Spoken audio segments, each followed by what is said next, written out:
Hello everyone, thanks for tuning in today's second video. We're going to have a look at the ECMWF extended model forecast for today's second video. So we're going to go 6 weeks ahead, 42 days out.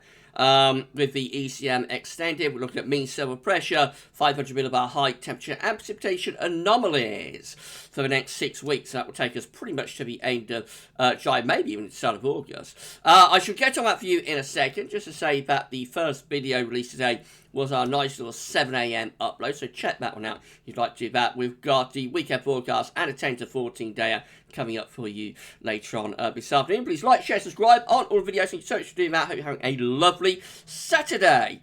Right, I'll leave the webcam on, shall I? And we shall have a look at the week 1 mean sea level pressure anomaly. This will take us from the 21st to 26th of June.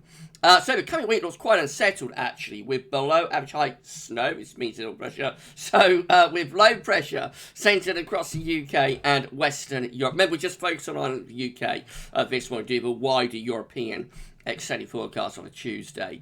High pressure is out in the Atlantic. So this week 1 period from the 21st to 28th of June looks quite unsettled. Low pressure in control. Jet streams being pushed south as well. So quite cool, quite unsettled weather. Now we can talk about height. So this is the 500 millibar height only from the North Pole view down for week 1. Again, we see this trough of below average heights across West Northwest Europe, above average heights, pulled out into the middle of the Atlantic. So yeah, we're on the cool side of jet stream here. Jet's doing something a little bit like that. So therefore, we expect to be pretty unsettled and quite cool in the week ahead. Temperature anomalies for week 1 from the 21st to 28th of June are below average for Western Europe, so below average for Ireland, for the UK, for France, down to Spain and Portugal. So yeah, it's called an average week coming up.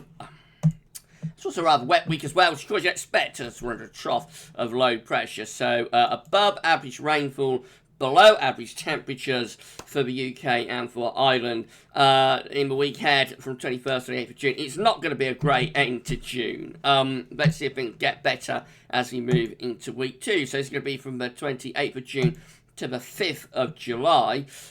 So this week we start to get low pressure going southwards, which is a little bit unusual. At this time of year, you don't expect the jet stream to be going northwards, taking low pressure with it to Greenland and whatnot. So low pressure is beginning to move southwards. We've got some high pressure up towards northeastern parts of Scandinavia. We're looking rather slack, but I think that could still be a little bit unsettled, especially so for more southern areas.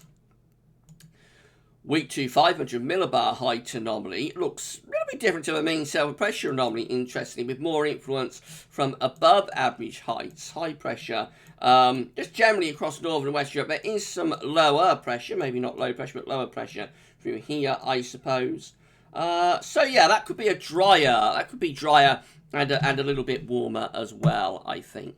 The week 2 temperature anomaly looks a bit warmer than average, so temperatures are recovering as we move into the beginning of July, going slightly above average with the temperature for week 2 after a colder than average week 1, or a cooler than average week 1.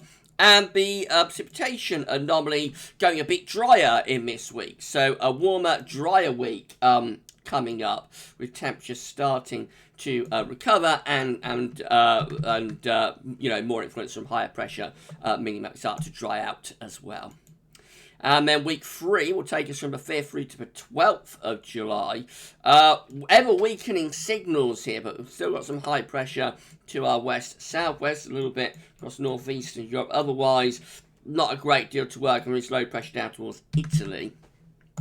500 millibar height anomaly looks like that. That's a very strange anomaly, isn't it? So it's like a circle of high pressure in the Atlantic going northwards and extending back to much of Europe. But we're sort of in this white area, which could be like a trough. So that's a very, very strange anomaly. I'm not sure about that one at all. We'll move on from that. Have a look at the week 3 temperature anomaly. So beginning to weaken, signals are starting to weaken, but it is a little bit cooler than average just to our west, a little bit warmer than average just to our east, otherwise near normal for temperatures. And the week 3 precipitation anomaly, still a little bit on the drier side, actually. So relatively dry conditions, but again with a weakening signal.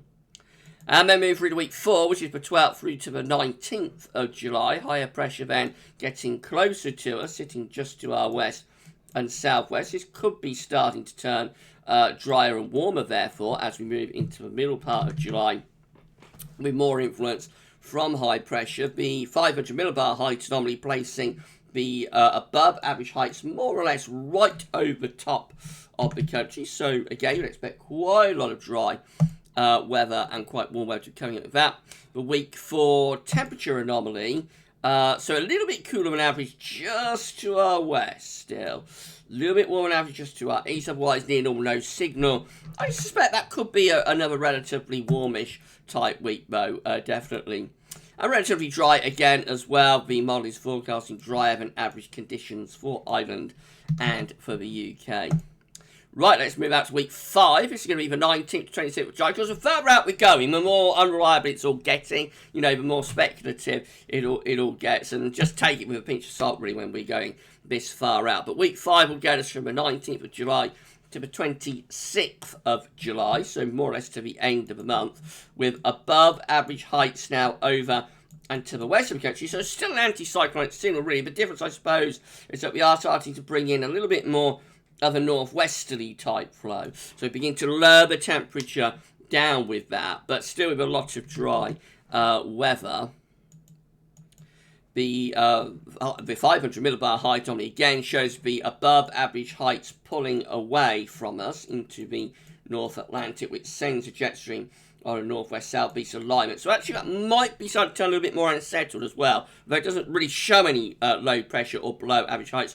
Because the way that would align the jet stream northwest-southeast, we could start actually to dig in, you know, some lower pressure from the north. So that could just be a general sort of cooling down and possibly getting a bit more unsettled. Weak signal for the temperature anomaly in week 5, but it's certainly no better than average, and it could be a little bit cooler than average. And the week 5 precipitation anomaly still relatively dry, so we're still just about hanging on to dry weather, but that high pressure is moving away into the Atlantic. And then we go to the week 6, which will be the 26th of July to the 2nd of August. This is what it shows. A very weak signal. A very, very weak signal. There is some higher pressure up towards Greenland and Iceland, though, and low pressure down towards Spain.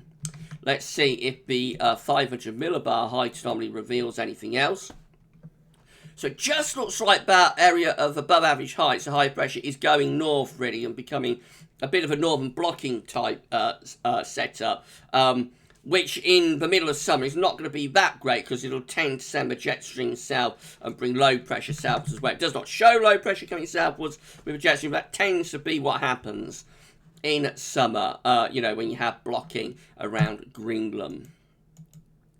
Temperature anomaly is getting cooler as well as we come to the end of July and into August, so going a little bit cooler than average, particularly so for more northern areas. And the precipitation anomaly still just about hanging on to dry weather, so it looks like there'll be a lot of dry weather with this, but probably a gradual change, something a little bit cooler later in July and towards the beginning of August. But that said, I mean, we're talking about weeks 5 and 6, very, very, very long way out. And before that, we have got a reasonable amount of warm and dry weather to get through, you know, to get to once we get out of this cool and unsettled week that we've got coming up next week. So next week will be cool and rather unsettled, but beyond that, to the end of June and into early July anyway, looks like it's going to be quite a lot of dry and warm weather. And then later on in July, we might be facing, like a change, something a little bit cooler and more unsettled. It's all speculative, you know, it's all just for fun, so don't take it too seriously either way, but that's how it's looking today. Right, so we'll be back later on with weekend forecasts and also with our 10 to 14 day, but we'll include all the regular updates, so keep checking back the channel for more. Like, share, subscribe. Thank you so much, everybody, for doing that, and for this week's ECMWF 6 weeks forecast. That's all for now, and thanks for watching.